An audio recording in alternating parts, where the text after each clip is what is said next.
बता देते हैं। अब जितना मैंने बोला तो याद रखना, वो तो बोला तो सबसे पहले देखिए मीनिंग ऑफ डिविडेंड में आते हैं। The word dividend has origin from the Latin term dividendum. It means thing to be divided. Ordinary meaning of dividend is a share of profit, whether at a fixed rate or otherwise allocated to holders of shares in a company. Dividend is a return on investment made in the risk capital of a company as distinct from interest of deposit, loan and debenture.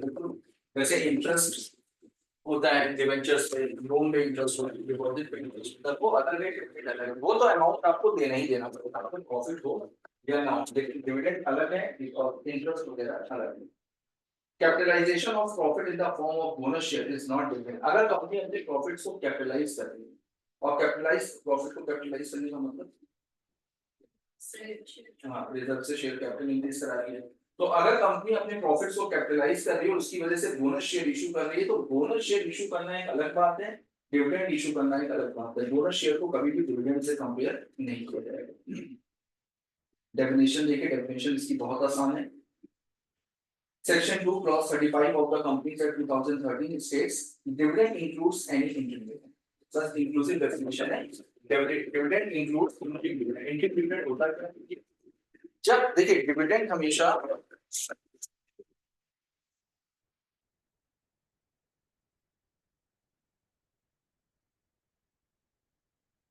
देखिए dividend को decide कौन करता है, decide करते हैं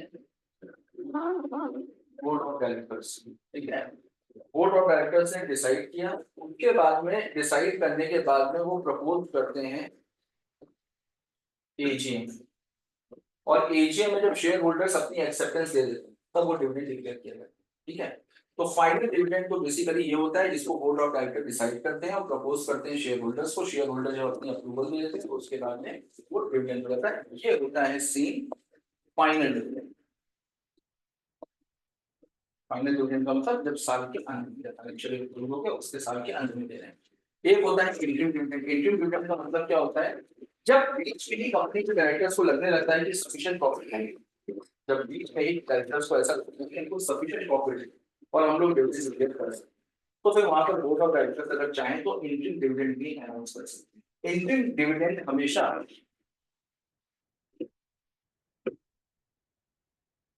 दो AGM के बीच में दिया जाए। अगर दो एजीएम के बीच में डिविडेंड दिया जा रहा है तो वो हमेशा इंटरिम डिविडेंड होगा। दो एजीएम के बीच का मतलब क्या होगा, एक एजीएम दूसरी एजीएम होने वाली, तो फाइनल डिविडेंड तो एजीएम में ही होगा, लेकिन फाइनल एजीएम होने से पहले ही अगर बोर्ड ऑफ डायरेक्टर्स ने डिविडेंड को डिक्लेयर कर दिया तो उसको बोला जाएगा इंटरिम। मेरी बात समझ में? 4 क्वार्टर्स होते हैं, हर क्वार्टर में कंपनी अपने फाइनेंशियल रिजल्ट्स को डिक्लेयर करती है। अगर मान लीजिए किसी भी फाइनेंशियल क्वार्टर एंड हुआ तो कंपनी के डायरेक्टर्स को लगा कि सफिशिएंट प्रॉफिट हो चुके हैं तो बोर्ड ऑफ डायरेक्टर्स चाहे तो डिविडेंड डिक्लेयर कर सकते हैं। तो दो एजीएम के बीच में जो डिविडेंड अनाउंस किया जाता है उसको बोला जाता है इंटरिम डिविडेंड। फाइनल डिविडेंड को डिसाइड करता है बोर्ड ऑफ डायरेक्टर और अप्रूवल देता है शेयर होल्डर। इंटरिम डिविडेंड में शेयर होल्डर की अप्रूवल की रिक्वायरमेंट नहीं है। Interim dividend board of director decide करता है, board of director he declare करता है। अब देखो, अब डेफिनेशन क्या है, डेफिनेशन है डिविडेंड इंक्लूड इंटरिम डिविडेंड। इसका मतलब क्या हुआ, जितने भी प्रोविजन डिविडेंड के ऊपर अप्लाई होंगे, डेफिनेशन क्या बोलती है कि डिविडेंड का मतलब है डिविडेंड के साथ में इंटरिम डिविडेंड भी, उसका मतलब जितने भी प्रोविजन डिविडेंड के ऊपर एप्लीकेबल होंगे वो सारे प्रोविजन इंटरिम डिविडेंड के ऊपर एप्लीकेबल। देखिए, definition of dividend is inclusive, it does not clarify what is dividend। meaning of divisible profit, all profits available to company cannot be distributed to shareholders as dividend। the portion of profit which can legally be distributed to the shareholder of the company by way of dividend is called a divisible profit। मुनाफे तो कई सारे तरीकों से, company भाई business कर रही है, काम कर रही है, तो प्रॉफिट तो कई तरीके से अर्न करेंगे, लेकिन हर एक प्रॉफिट पे डिविडेंड नहीं दिया जाता। ऐसे प्रॉफिट्स जिनसे डिविडेंड दिया जा सकता है उसी को ही बोला जाता है divisible profit. Type of dividend, तो बेसिकली दो तरीके के डिविडेंड होते हैं, final dividend and interim dividend. Main points of difference between final dividend and interim dividend are explained in later part of this chapter. नीचे देखो difference दिया हुआ है interim dividend, final dividend, dividend और interest division. एक बार इसको पढ़िए, इसलिए समझ में आ रहा है. बोनस और ये डिविडेंड तो बोनस शेयर एक अलग चीज होगी. जैसे कंपनी ने मान लीजिए कि बोनस शेयर इशू किए, कंपनी हर साल अपने प्रॉफिट्स को कैपिटलाइज करती है. हर साल कंपनी को तगड़ा मुनाफा होता है और हर साल कंपनी क्या करती है, अपने प्रॉफिट्स को कैपिटलाइज कर देती है और कैपिटलाइज करने के बाद में बोनस शेयर इशू कर देती है. अब मान लीजिए कि कंपनी ने प्रपोजल रखा डीवीआर इशू करने. तो डीवीआर इशू करने की कंडीशन क्या है कि पिछले 3 सालों से लगातार कंपनी ने डिविडेंड दिया. यही तो कंडीशन थी कि पिछले 3 सालों से कंपनी ने लगातार डिविडेंड दिया. अब कंपनी क्या कह रही है कि देखिए मैंने 3 सालों से डिविडेंड तो नहीं दी, लेकिन बोनस शेयर तो इशू किए हैं ना. तो इसका मतलब बोनस शेयर भी तभी इशू किए जाते हैं जब प्रॉफिट में होंगे और डिविडेंड भी तभी किया जाता है प्रॉफिट में होंगे. तो दोनों के पीछे की इंटेंशन क्या है, कंपनी का प्रॉफिट में होना. ये पता चलना चाहिए कि कंपनी प्रॉफिट में. तो कंपनी ये एक्सक्यूज दे रही है कि देखिए डिविडेंड मैंने इशू नहीं किया, लेकिन बोनस शेयर तो इशू किए हैं और बोनस शेयर भी प्रॉफिट से ही इशू किए जाते हैं. ऐसे तो है नहीं कहीं और से कट कर दें. तो इसका मतलब प्रॉफिटेबल सिचुएशन में है तो इस वजह से हम डीवीआर इशू कर सकते हैं. आंसर होगा नो, नहीं कर सकते. डिविडेंड अलग चीज है, बोनस अलग चीज है. कंपनी ने बोनस शेयर इशू किए हैं तो कंपनी ये नहीं कह सकती कि हमने डिविडेंड की जगह पर बोनस शेयर इशू या बोनस शेयर की जगह पर हमने डिविडेंड दिया. ऐसा नहीं हो सकता. बोनस शेयर एक अलग चीज, डिविडेंड एक अलग चीज. दोनों के प्रोविजंस अलग अलग हैं. होते दोनों प्रॉफिट्स हैं लेकिन दोनों सिमिलर नहीं, दोनों अलग. क्यों? हाँ, बहुत सारे फैक्टर्स इसमें हो सकते हैं. सबसे बड़ा फैक्टर कंपनी ने डिविडेंड डिक्लेयर किया. डिविडेंड इन्वेस्टर के लिए इनकम हो गई. ठीक है, तो अगर इन्वेस्टर को डिविडेंड मिला तो उसको उस पर टैक्स देना पड़ेगा. बोनस शेयर मिला तो उस पर टैक्स नहीं देना पड़ेगा. पहला. दूसरा रीजन ये, डिविडेंड हमेशा और हमेशा प्रॉफिट से ही लिया जाए. हमेशा और हमेशा प्रॉफिट से लिया जाए. जबकि बोनस शेयर के कुछ और सोर्सेज भी हो सकते हैं,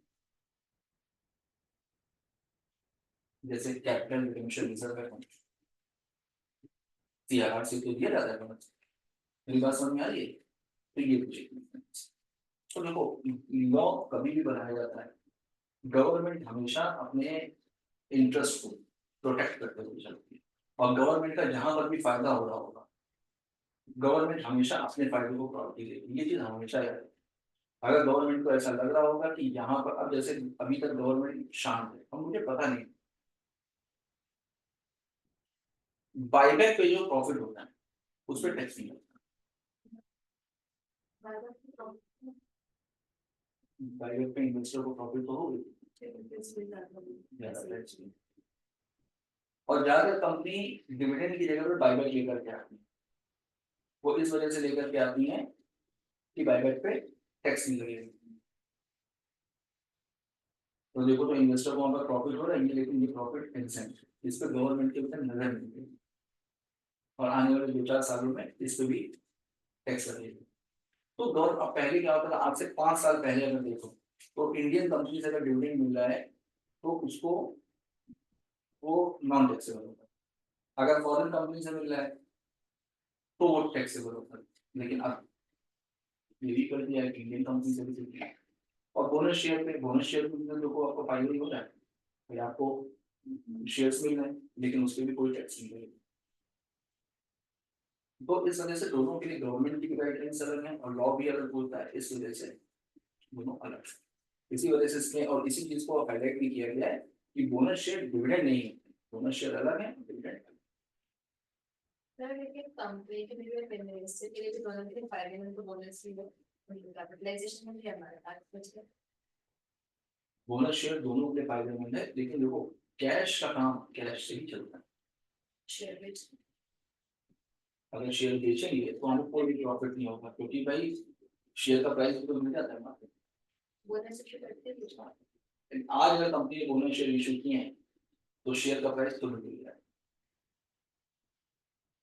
और जब कभी कभी कंपनी डिविडेंड इशू करती है तो भी 1 रुपए डिविडेंड केवल 1 रुपए। आज अगर कंपनी डिविडेंड इशू किया है तो आज जो क्लोजिंग प्राइस होगा और जो कल का ओपनिंग प्राइस होगा उसमें से 1 रुपए। डिविडेंड से मार्केट में बढ़ जाता है पूरी कंपनी के।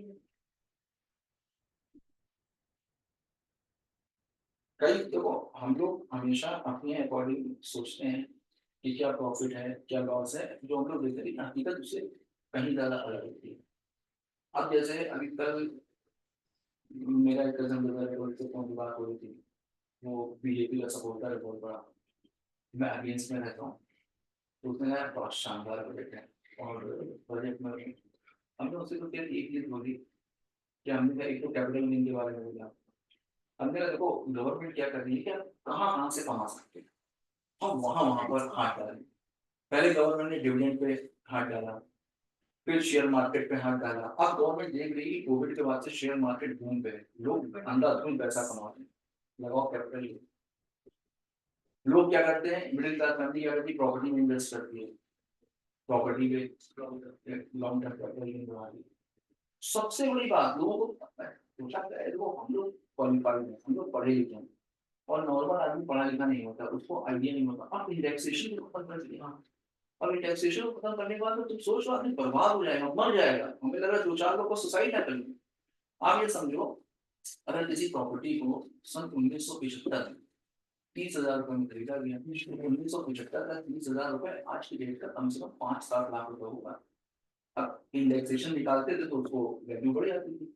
अब 1975 में किसी ने 30,000 रुपए में अगर खरीदा है, और वो 2024 में उस प्रॉपर्टी की कीमत बढ़ गई 1 करोड़, और आपने 1 करोड़ में बेच दिया, तो 1 करोड़ माइनस 35,000 क्या हुआ, कुछ नहीं हुआ, माइनस हुआ। और उस पर कैपिटल की आदमी जितना कमाएगा इससे ज्यादा गवर्नमेंट को टैक्स देगा। इंडेक्सेशन खत्म करके इन्होंने सबसे बड़ा बवाल किया, गवर्नमेंट ने पब्लिक को 9,000 करोड़ रुपए का नुकसान पहुंचाया इस बजट से, लेकिन ये बात हमको पता ही नहीं। क्यों नहीं पता, इतने लंबा इन्होंने दिमाग लगाया है। इन्होंने गोल्ड पे कस्टम ड्यूटी कम कर दी, गोल्ड पे कम कस्टम ड्यूटी कम कर दी। हाँ, अब लोग इसमें खुश हैं, और मार्केट में भी ये मैसेज जा रहा है कि गोल्ड का प्राइस 30% तक नीचे आए, और ये 100%। आज अगर 50,000 रुपए चल रहा है तो आप मान करके चलो कि आने वाले 3 से 4 सालों में गोल्ड का प्राइस 30 से 35,000 गिर रहा है। अब सही है, हम लोग को ऐसा लग रहा है।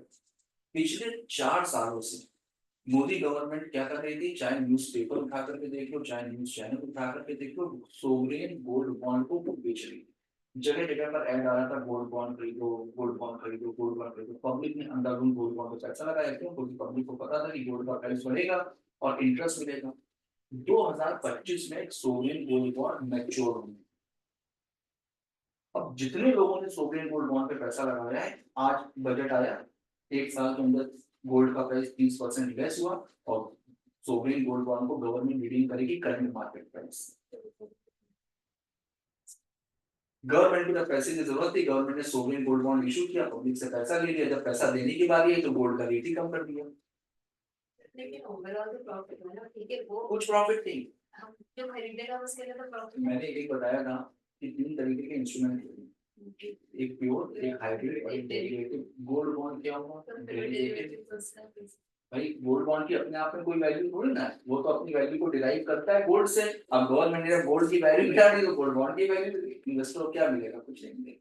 अब सोचो इससे वही चीज है कि इन्वेस्टर ने, जब गवर्नमेंट को पैसे की जरूरत थी तो इन्वेस्टर ने गवर्नमेंट से 50,000 रुपए में गोल्ड खरीदी।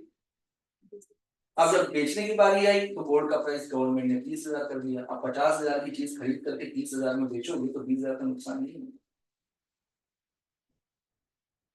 और सबसे बड़ी बात उसको ये भी दिखा रही है कि आप उसको कैपिटल लॉस नहीं दिखा रहे। आप ये सोचे कि हम अपने कैपिटल लॉस को कैपिटल गेन से एडजस्ट कर लेंगे, वो भी नहीं कर सकते।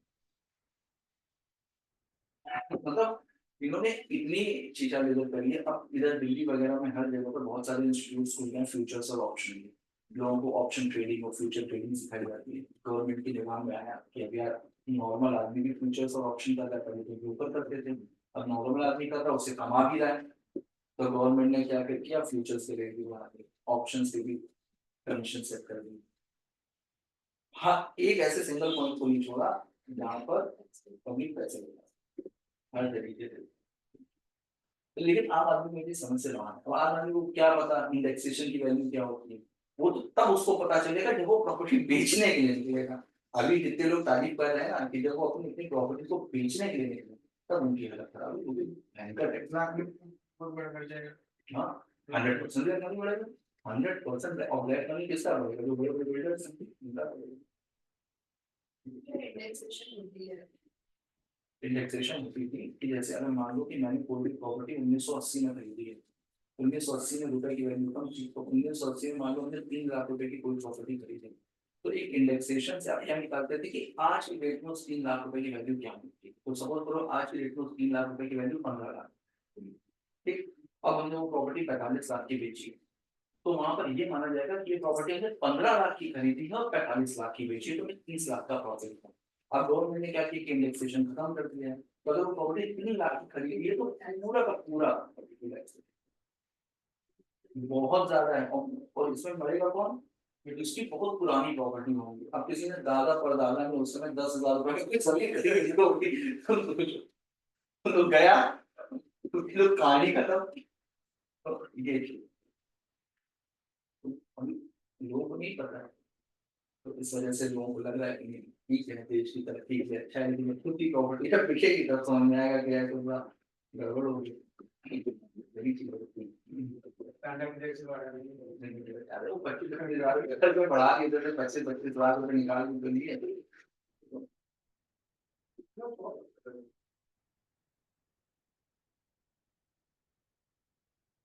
एक बार देखेंगे डिफरेंस, कोई भी पॉइंट ना समझ में आए तो पूछ लीजिएगा।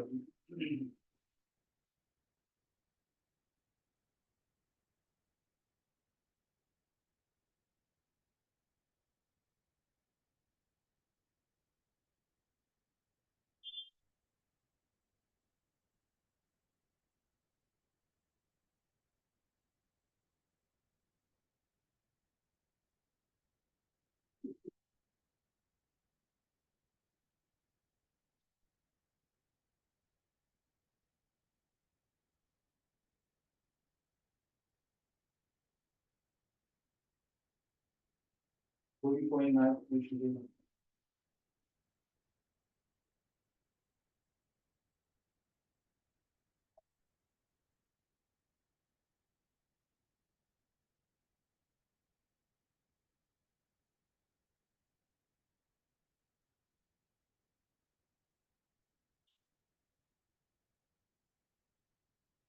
But dividend में लिखा है this rate if it is authorized by article by company, तो ऐसे कौन सी company होगी जो क्या चीज किसमें लिखा होगा, dividend में section 51 नीचे सबसे नीचे वाला पॉइंट है dividend। अच्छा dividend interest it is paid if it is authorised bye article of company. हाँ तो तुम्हारा क्या क्वेश्चन है कि ऐसी कौन सी कंपनी होती है जिसके लिए नहीं लेता हूँ, देखो नॉर्मली तो ऐसी कोई कंपनी नहीं होगी, क्योंकि ये जो डिविडेंड के रिगार्डिंग रूल्स है ना, वो आर्टिकल ऑफ एसोसिएशन और memorandum of sorry article of association में स्पेसिफाइड हो, जो वो होता है ना जो उसका फॉर्मेट जो टेबल्स होती है उसमें डिविडेंड को लेकर के ऑलरेडी क्लॉज रहता है, अनलेस एंड अनटिल आपने उस पर से वो क्लॉज हटाया है। अब उस पर से क्लॉज अगर आप हटा रहे हो तो ये अपने आप में सेक्शन 5 हो गया, सेक्शन 5 का मतलब हो गया इंट्रेंचमेंट प्रोविजन। अगर इंट्रेंचमेंट प्रोविजन है तो फिर आपको उसके लिए स्पेशल रिजोल्यूशन पास कराना पड़ेगा, स्पेशल रिजोल्यूशन पास कराना पड़ेगा किससे, शेयर होल्डर से, तो इसका मतलब शेयर होल्डर खुद ही एग्री करेंगे आपको डिविडेंड नहीं चाहिए। अगर हम लोगों ने स्पेशल रिजोल्यूशन पास करवा दिया जैसे प्रमोटर हुए शेयर होल्डर और बाद में वे कंपनी की पॉलिसी बनी है तो उसको चेंज भी कर सकते हैं बात में। शेयर होल्डर और हाँ बिल्कुल, और देखो अगर किसी भी कंपनी में अगर ये फिक्स है कि डिविडेंड नहीं दिया जाए तो उस कंपनी के आर्टिकल ऑफ एसोसिएशन में होगा, और एक हम लोगों ने फाउंडेशन में पढ़ा था ना कंस्ट्रक्टिव नोटिस, जिसमें हर एक आउटसाइडर को ये मान करके चला जाता है कि इसमें मेमोरेंडम और आर्टिकल को पढ़ा होगा, तो फिर अगर आप कंपनी के शेयर्स ले रहे हो तो ये आपकी रिस्पॉन्सिबिलिटी है आप उसको पढ़ करके। तभी बोलते हैं डिविडेंड आप कभी भी क्लेम नहीं कर सकते, तो देना है या नहीं देना वो पूरी तरीके से कंपनी की मर्जी होगी। डिविडेंड कोई बहुत ज्यादा अमाउंट नहीं होता, अगर स्मॉल इन्वेस्टर के लिए देखो तो डिविडेंड कुछ नहीं। मैंने अभी 2 साल पहले 3 साल पहले नया फ्लैट खरीदा था तो फ्लैट चेंज किया। जब शिफ्टिंग कर रहा था और मैंने अपना रूम से सब सामान वामान निकाला तो मेरे रूम में एक मेरी कवर में से कम 20 से 25 चेक मिले सब मिले। और चेक मैंने कभी कैश ही नहीं करा। क्यों कैश करवाऊँ? किसी में 22 रुपए लिखा हुआ है, किसी में 24 रुपए लिखा हुआ है, किसी में 20 रुपए लिखा हुआ है, किसी में 32 रुपए। अब उतना तो अमाउंट भी नहीं जितना मेरा पेट्रोल खर्च जाएगा वहां तक चेक डालने में। तो चेक तो जो डिविडेंड होता है वो बड़े जो लोग, अब जैसे रिलायंस ने डिविडेंड इशू किया, अब सुनने में लगता है कि रिलायंस ने 400% डिविडेंड अनाउंस किया। अब सुनने में लगता है 400% डिविडेंड तो आदमी करोड़पति बन जाएगा। फेस वैल्यू है 1 रुपए, तो 1 रुपए का 400% कितना हुआ? 4 रुपए। तो 4 रुपए डिविडेंड मिलेगा। अगर आपके पास में 5 शेयर्स हैं तो 20 रुपए मिल जाएंगे। मुकेश अंबानी के पास में 51% की शेयर उसको जो बड़े इन्वेस्टर्स होते हैं, उनके पास करोड़ों रुपए की फेस वैल्यू के होते हैं, 1 करोड़ फेस वैल्यू के शेयर्स हैं, 400% मिला, 4 करोड़ का डिविडेंड मिला उनको। तो छोटे मोटे इन्वेस्टर्स होते हैं उनको ये हमको अपनी पूरी जिंदगी में जो सबसे ज्यादा डिविडेंड मिला है वो लगभग 1400 या 1500 रुपए के आसपास। नहीं यहाँ एक बार मिला 1800 रुपए कोचिंग शिकायत का 1800। कैश करवाया था। हाँ कैश करवाया। हाँ। नहीं वो उसमें चेक नहीं, वो डायरेक्ट मेरे अकाउंट में। तो इस वजह से मतलब डिविडेंड को स्मॉल इन्वेस्टर के लिए बहुत ज्यादा वैल्यूएबल चीज नहीं है। तो ये जो नॉट है इसमें डिफरेंस कैसे है डिविडेंड और इंटरेस्ट का? कौन सा? डिविडेंड और interest generally dividend can not be paid if company has no profit, it is charged against profit. Interest तो आपको प्रॉफिट हो या ना हो उससे कोई लेना ही देना नहीं, इंटरेस्ट को आपको देना ही देना, ठीक है, लेकिन डिविडेंड हमेशा आपको प्रॉफिट से देना।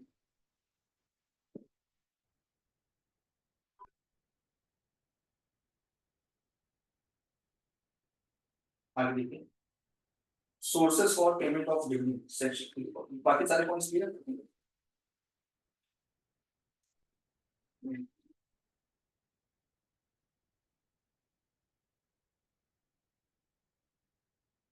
ठीक है, sources for payment of dividend.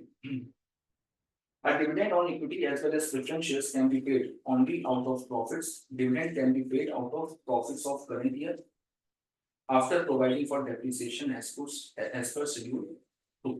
अब अगर कंपनी करंट ईयर के प्रॉफिट से देगी तो करंट ईयर के प्रॉफिट से डिविडेंड देगी, लेकिन उसमें से सबसे पहले डेप्रिसिएशन को एडजस्ट करेंगे। लेकिन अगर मान लीजिए कि कंपनी के पास में करंट ईयर का प्रॉफिट नहीं है लेकिन पिछले सालों के जो प्रॉफिट्स हैं वो कंपनी के पास में पड़े हुए, पिछले सालों में तो जो कंपनी के पास मुनाफे हुए थे वो अभी भी कंपनी के पास में, लेकिन इस साल कंपनी प्रॉफिट में नहीं है, कंपनी डिविडेंड देना चाहती है तो बिल्कुल दे सकती है, लेकिन उसके लिए कंडीशन क्या है? Accumulated profits of previous year after providing for depreciation for previous year. तो पिछले साल का depreciation है वो एडजस्ट करना पड़ेगा, साथ में करंट ईयर का जो depreciation है वो एडजस्ट करना पड़ेगा। Profit of current year and undistributed profit of past year. Money provided by state or central government if any percent of guarantee given by government. तो ये सारे अमाउंट है। सबसे पहला अमाउंट हो गया इस साल के प्रॉफिट से डिविडेंड दे सकती है, दूसरा हो गया एक्यूमुलेटेड प्रॉफिट से दे सकती है, तीसरा हो गया करंट ईयर का प्रॉफिट है और कुछ अनडिस्ट्रीब्यूटेड प्रॉफिट है, दोनों के मिला करके प्रॉफिट से डिविडेंड दे सकते हो, और चौथा हो गया जो भी स्टेट गवर्नमेंट या सेंट्रल गवर्नमेंट ने गारंटी दी थी उस गारंटी में अगर सेंट्रल गवर्नमेंट या स्टेट गवर्नमेंट कोई भी अमाउंट प्रोवाइड करा रहे हैं तो उस अमाउंट से भी डिविडेंड पे किया जा सकता है। क्लियर?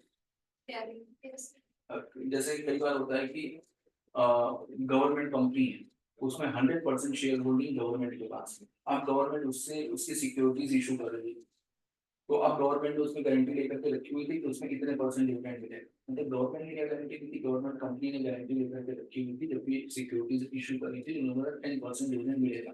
अब कंपनी को प्रॉफिट नहीं हुआ, कंपनी के पास में पैसे नहीं है तो गवर्नमेंट को पैसे नहीं। The company cannot declare dividend without providing depreciation as per schedule 2. Company may transfer any percentage of profit to reserve before declaring dividend. अब देखो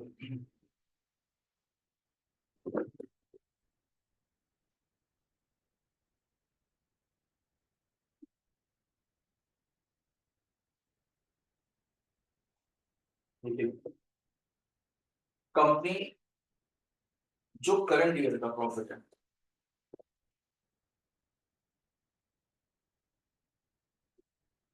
उससे भी डिविडेंड दे सकती है और जो 5 ईयर के प्रॉफिट है उनसे भी डिविडेंड दे सकती है। अगर इससे देगी तो कोई दिक्कत वाली बात नहीं है। इससे अगर आप दे रहे हो तो आपको कुछ नहीं करना है, बस केवल आपको डेप्रिसिएशन को एडजस्ट करना है, उसके बाद में जो भी अमाउंट बचेगा उसका डिविडेंड। 5 ईयर के प्रॉफिट से अगर कंपनी डिविडेंड दे रही है तो इसके लिए कुछ कंडीशंस होती है। सबसे पहले तो ये कि आपको डेप्रिसिएशन एडजस्ट करना पड़ेगा। दूसरी बात ये कि अगर मान लीजिए पिछले सालों के जो प्रॉफिट्स वो आपके पास में 20 करोड़ के और इस साल आपको प्रॉफिट नहीं हुआ, 2 करोड़ का लॉस हो गया, तो अब आप डेप्रिसिएशन एडजस्ट करोगे, साथ में जो करंट ईयर का लॉस है उसको एडजस्ट होगा, उसके बाद में जो अमाउंट बचेगा उससे डिविडेंड दिया। अब 5 ईयर के प्रॉफिट्स में जो भी बैलेंस बच रहा है, मान लीजिए इसका आपने 10% के हिसाब से डिविडेंड देना चाहिए, तो ये 10% ट्रांसफर किया जाएगा रिजर्व में और रिजर्व के बाद में ट्रांसफर किया जाएगा, फिर वहां से दिया जाएगा जो भी शेयर होल्डर्स होते हैं, उसको बोलते हैं बेसिकली एक स्पेशल अकाउंट होता है, उसी स्पेशल अकाउंट से सारे के सारे शेयर होल्डर्स को पैसा मिलता है। जैसे भी मैंने बताया आपको पूछा जाने के तो मैंने बताया कि कंपनी की तरफ से डायरेक्ट मेरे अकाउंट में पैसे आ रहे हैं, तो अगर कंपनी की तरफ से आपके अकाउंट की डिटेल्स वगैरह हैं या डिपॉजिटरी में डिटेल्स वगैरह अपडेट है तो आजकल पैसे डायरेक्ट अकाउंट में ट्रांसफर होता है। तो डायरेक्ट अकाउंट ट्रांसफर कैसे होते हैं, तो कंपनी की स्पेशल बैंक अकाउंट होती है, उस स्पेशल बैंक अकाउंट में सारे के सारे सर्टिफिकेट जो भी आप फ्री रिजर्व से पैसा दे दो, फास्ट के कहीं से भी पैसा दे दो, तो उससे पैसा ट्रांसफर किया जाएगा उस बैंक अकाउंट में और बैंक अकाउंट में सारे के सारे इंटरेस्ट हो जाएगा।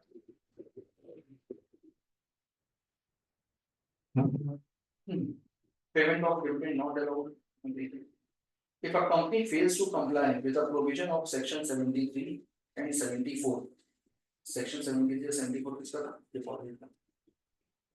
डिपॉजिट में सेक्शन 73 पढ़ा था, जिसमें मेंबर से डिपॉजिट लेते हैं, पब्लिक से डिपॉजिट लेते हैं।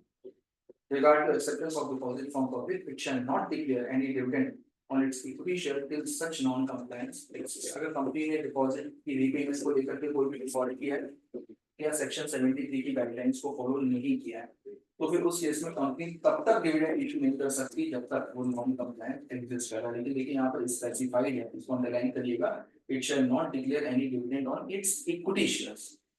अगर प्रेफरेंस शेयर्स हैं तो प्रेफरेंस शेयर वालों को डिविडेंड दिया जाएगा, लेकिन इक्विटी शेयर होल्डर को डिविडेंड नहीं दिया जाएगा। Company can not declare dividend unless carried over previous losses and depreciation not provided in previous years are set off against profit of current year. अगर मान लीजिए कि कंपनी करंट ईयर के profit से डिविडेंड दे रही है लेकिन लास्ट ईयर में कंपनी को लॉस हुआ और ये लॉस अभी तक सेट ऑफ नहीं हुआ, तो आप यहाँ पर भी यही करेंगे जो आपने यहाँ किया था, जो भी प्रॉफिट हुआ है उससे पहले आप अपने लॉस को एडजस्ट करेंगे, डेप्रिसिएशन को एडजस्ट करेंगे, उसके बाद जो अमाउंट बचेगा उससे क्लियर।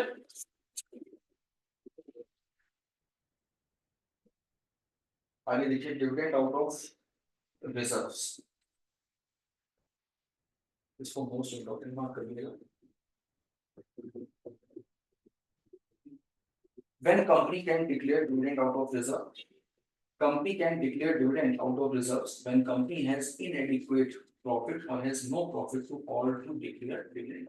अब कंपनी रिजर्व से पैसा कम निकाल सकती है डिविडेंड को देने के लिए जब कंपनी के पास में इस साल का जो प्रॉफिट है वो या तो इनसफिशिएंट है और या इस साल प्रॉफिट हुआ ही नहीं, तो कंपनी जो पास्ट ईयर के प्रॉफिट है उनसे डिविडेंड दे सकती है। और अगर कंपनी पास्ट ईयर के प्रॉफिट से डिविडेंड दे रही है तो उसको फिर रूल 3 फॉलो करना है।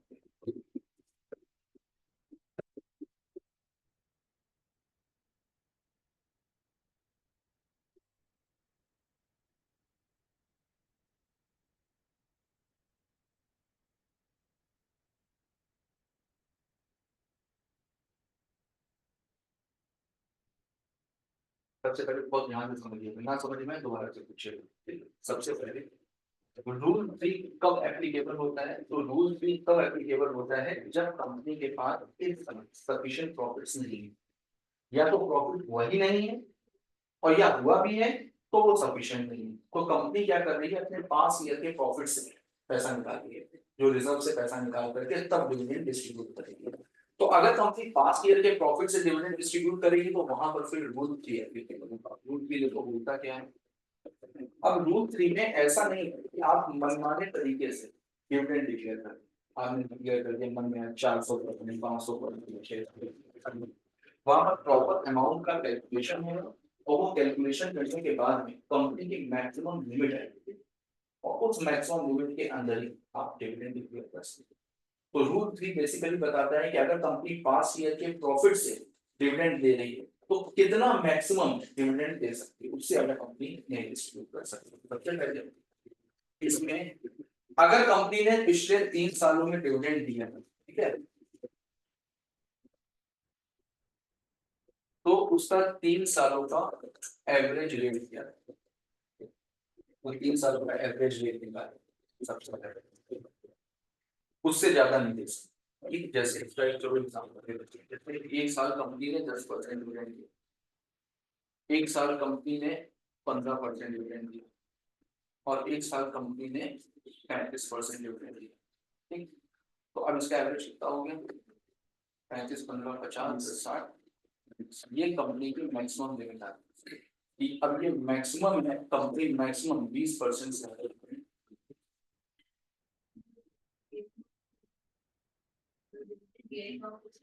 वो भी आगे बता। ठीक, दूसरा, अब ये तो आपने निकाल लिया 20%, तो ये तो परसेंटेज में आया, लेकिन आपको डिविडेंड तो कैश में लेना है, कैश तो आपको रिजर्व से निकालना होगा। तो आप मैक्सिमम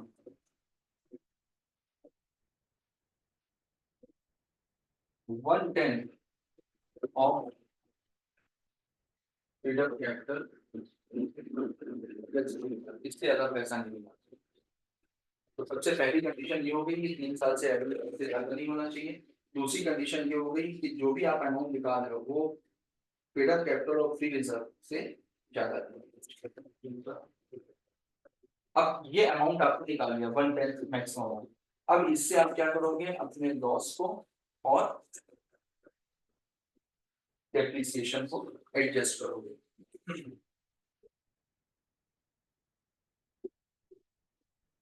चौथी कंडीशन है balance of free reserve after dividend 15% of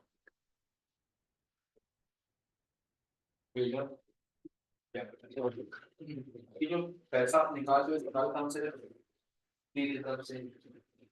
free reserve से आप उतना ही पैसा निकाल सकते हो कि निकालने के बाद में जितनी भी पेड-अप कैपिटल है उसका कम से कम 15% आपके पास बैलेंस रहे।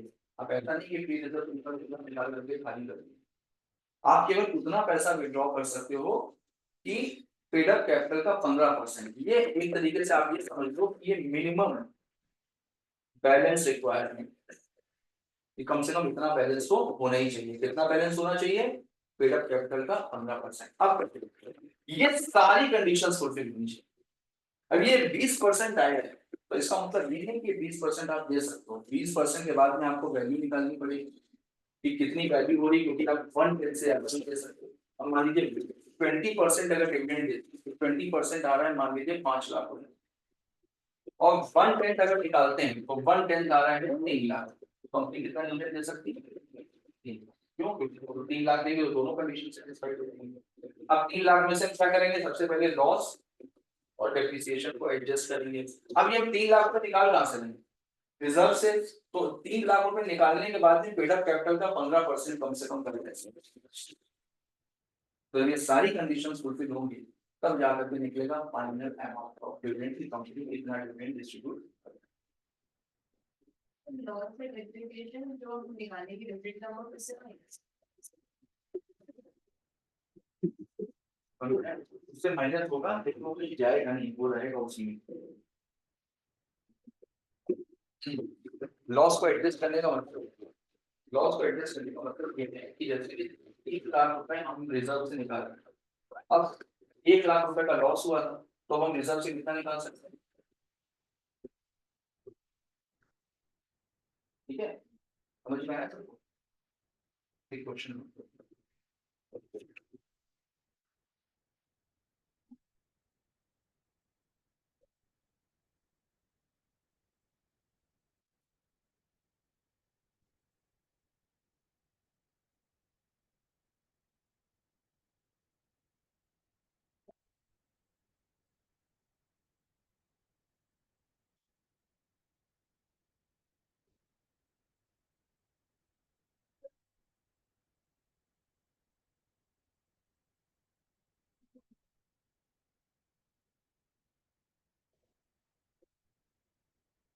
Question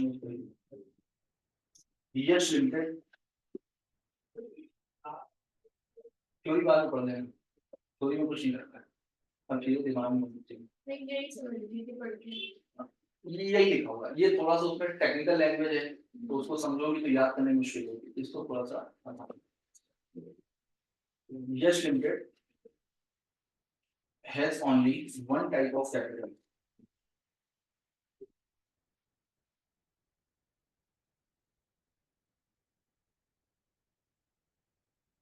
Yas Limited has only one type of capital, that is 40,000 equity shares of rupees 100 each.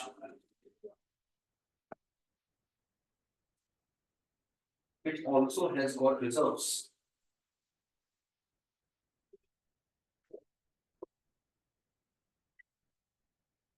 It also has got reserves totaling 20 lakh rupees.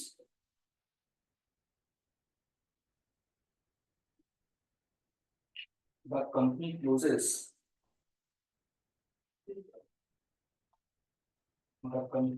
closes its books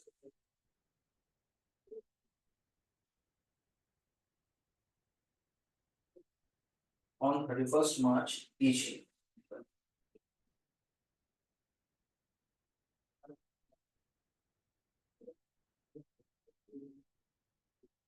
We'll talk about it. It has paid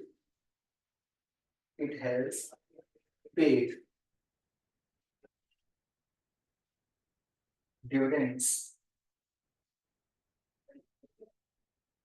It has paid dividends at the rate of 15%.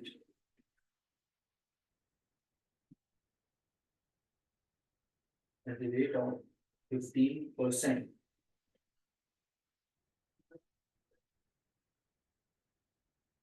up to 2012, 13, 2012, 13,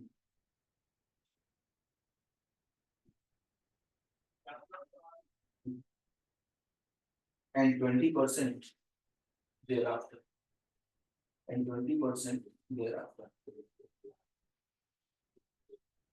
In 2015-16,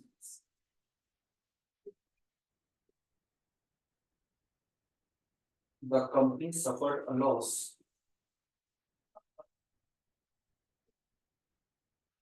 of rupees 2,50,000.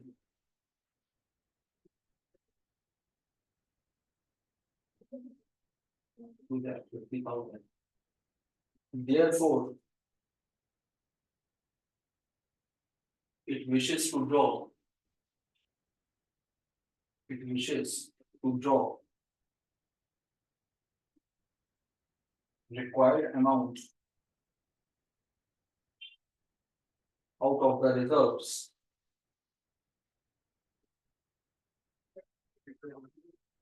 Huh? Required amount out of the reserves to pay dividend at 12%. Advise the company.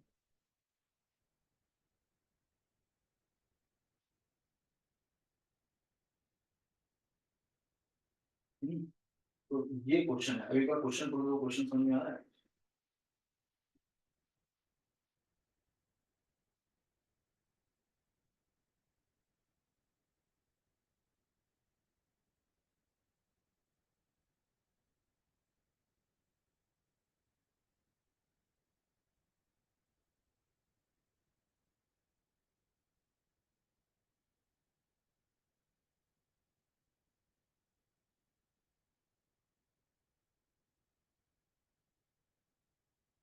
समझ में आया? चलो question को solve करने से पहले एक बार theory एक बार देख लेते हैं, ये सारा रूल एक बार फिर से बता देता हूँ। लेकिन सबसे पहले रूल 3 कंपनी को फॉलो करना पड़ेगा। रूल 3 बोलता क्या है? Rate of dividend can not be more than average of rate at which dividend were announced in previous 3 years. तो पिछले 3 सालों में जो भी कंपनी ने डिविडेंड अनाउंस किया है उसके एवरेज से ज्यादा नहीं हो सकता। अभी आप पूछ रहे थे कि अगर 3 सालों में डिविडेंड दिए ही ना तो फिर क्या होगा? तो फिर वहां पर ये वाली सिचुएशन आ जाती है, फिर बाकी की जो सिचुएशंस है केवल वो बदल जाएगी। However, this rule is not applicable to company which has not declared any dividend in each of the preceding year. वो सर दिया तो पिछले 3 सालों का ये हाँ total amount drawn from reserves shall not exceed an amount equal to 1/10 of the sum of its total paid-up capital and free reserve as per last audited financial statement. तो maximum कितना amount निकाल सकती है? 1/10 of paid-up capital plus free reserve. तीसरा point देखो, the amount drawn from reserves shall be first utilized to set off losses incurred in the current financial year and then surplus if any can be utilized toward declaration of dividend. तो अगर कोई भी losses हुए चाहे current year के हो या पिछले सालों के, उसको एडजस्ट करना पड़ेगा। तीसरा, balance after withdrawal in reserve account shall not fall below 15% of the paid-up capital of the company as per the last audited financial statements. और मिनिमम बैलेंस फ्री रिजर्व में कितना होना चाहिए? पेड-अप कैपिटल का कितना कम से कम बैलेंस होना चाहिए। तो अब कंपनी को अगर पिछले सालों के प्रॉफिट से डिविडेंड डिक्लेयर करना है तो ये सारी कंडीशंस फुलफिल करनी पड़ेंगी, और ये सारी कंडीशंस को फुलफिल करने के बाद जो अमाउंट निकल कर के आएगा उतना अमाउंट अवेलेबल होगा। ये क्वेश्चन घर से करके कोशिश करिए। इसमें डिविडेंड कौन सी ईयर में दे रहे हैं जिसमें लॉस हो रहा है? क्या चीज? डिविडेंड कौन सी ईयर में दे रहे हैं? ऑब्वियसली जिस साल लॉस हुआ उसी साल की बात करेंगे। दर्शन हाइलाइट का नुकसान हुआ है वो हम 20 लाख से माइनस करेंगे ना, मतलब लाइक माइनस 80। अब देखिए नीचे rule 3 of company's declaration and payment of dividend rules 2014 is not applicable to 100% government company. 100% इसको सही कर लीजिएगा, 100% है। 100% government company means a company in which entire paid-up share capital is held by central government, state government और central government and one or more state government. अगर 100% government company है तो उसके लिए रूल भी नहीं। इसका मतलब क्या होगा? अगर केवल गवर्नमेंट कंपनी तो उसके लिए ये रूल अप्लीकेबल, उसके लिए ये रूल एप्लीकेबल है। अगर उसी कंपनी के ऊपर ये रूल एप्लीकेबल नहीं होगा जब वो 100% गवर्नमेंट कंपनी, यानी 100% पेड-अप शेयर कैपिटल को गवर्नमेंट, अगर नॉर्मल गवर्नमेंट कंपनी है तो देखिए फ्री रिजर्व की मीनिंग दी गई है। Dividend can be declared out of reserve means out of free reserve. Credit balance in profit and loss account is also free and can be used provided all areas of depreciation has been provided. तो अगर profit and loss account भी दिया हुआ है तो उसको भी consider किया जाएगा। As per section 2 clause 43 of the Companies Act 2013 defines free reserves as reserves which as per the last audited balance sheet of the company are available for distribution of dividend. The following are not regarded as free reserve and shall not be available for distribution of dividend. इसको important mark करना। इन सारी चीजों को free reserve का part नहीं माना जाएगा, तो इन सारी चीजों से कभी भी डिविडेंड डिक्लेयर नहीं किया जा सकता। सबसे पहले unrealised gains whether shown as reserve और अदरवाइज। देखो एक चीज लॉजिकल बात है, ऐसे समझोगे तो ऐसे समझ जाएगा। हमें प्रॉफिट में से डिविडेंड देना, ठीक है, तो हमें 100 रुपए का प्रॉफिट हुआ और हम 10 रुपए का डिविडेंड दे रहे हैं, ठीक है, 10 रुपए से हम अपना प्रॉफिट कम कर रहे हैं। क्या आप ऐसे अमाउंट से डिविडेंड देना पसंद करोगे जो अमाउंट आपको होने वाला फ्यूचर नहीं? या अगर हमको ऐसा लगता है कि हमको 100 रुपए का प्रॉफिट होने वाला तो हम आज ही से ही उस पर डिविडेंड क्यों ना देंगे, क्योंकि पता नहीं एक्चुअली जब होने की बारी आए तब वो हो या ना हो। उसी तरीके से अगर जैसे मान लीजिए कि कंपनी ने एक प्रॉपर्टी खरीदी 10 लाख की, आज उसकी वैल्यू मार्केट वैल्यू हो गई है 40 लाख, तो कंपनी जब अपनी बुक्स बनाएगी तो बुक्स में प्रॉफिट कितना दिखाएगी? 30 लाख रुपए। कंपनी प्रॉपर्टी की वैल्यूएशन तो करवाती है, तो प्रॉपर्टी की वैल्यूएशन करवाई, प्रॉपर्टी की वैल्यूएशन है 40 लाख, तो कंपनी का प्रॉफिट कितना है 30 लाख रुपए। लेकिन क्या इस 30 लाख से डिविडेंड देना चाहिए? क्यों? क्योंकि जब प्रॉपर्टी बेचने में आएगी तो जरूरी थोड़ा ना कि 40 लाख में, हो सकता है 20 लाख में बिके, हो सकता है 25 लाख में बिके। तो ऐसे प्रॉफिट्स जो अभी तक मेरे हाथ में नहीं आए उस पे कभी भी डिविडेंड नहीं दिया।